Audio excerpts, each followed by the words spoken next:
നമസ്കാരം. 4 വയസ്സുകാരനായ നായയെ ഓർത്ത് കടുവാക്കുളംകാരുടെ മനസ്സ് നീറുകയാണ്. സന്തോഷ് മോനെ ജീവന് തുല്യം സ്നേഹിച്ച കടുവാക്കുളത്തെ ഓട്ടോ ബ്രദേഴ്സ് ആദരാഞ്ജലി അർപ്പിച്ച് ഫ്ലെക്സ് ബോർഡും സ്ഥാപിച്ചിട്ടുണ്ട്. കഴിഞ്ഞ ദിവസം കാറിടിച്ചതാണ് നായയുടെ ജീവൻ നഷ്ടമാകാൻ കാരണം. സന്തോഷ് മോൻ 4 വർഷം മുമ്പാണ് കടുവാക്കുളത്തെത്തിയത്. അന്നു മുതൽ ഓട്ടോ ഡ്രൈവർ ചേട്ടന്മാരുടെ കണ്ണിലുണ്ണിയാണ്. ഇവർ തന്നെയാണ് ഭക്ഷണവും വെള്ളവും നൽകി നായയെ പരിചരിച്ചിരുന്നത്. പിന്നീട് ഈ നായ നാടിന്റെ പ്രിയങ്കരനായി മാറി. കടുവാക്കുളത്തെ വെയിറ്റിംഗ് ഷെഡിലായിരുന്നു സന്തോഷ് മോന്റെ താമസം.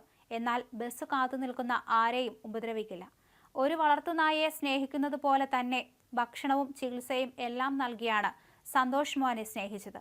എന്നാൽ അപ്രതീക്ഷിതമായി ഉണ്ടായ വാഹനാപകടം ആ നായയുടെ ജീവനെടുത്തു. പ്രിയപ്പെട്ടവന്റെ വേർപാടിൽ സന്തോഷ് മോന് പ്രണാമം അർപ്പിച്ചുകൊണ്ട് ഒരു ബോർഡ് കവലയിൽ സ്ഥാപിക്കുകയും ചെയ്തു.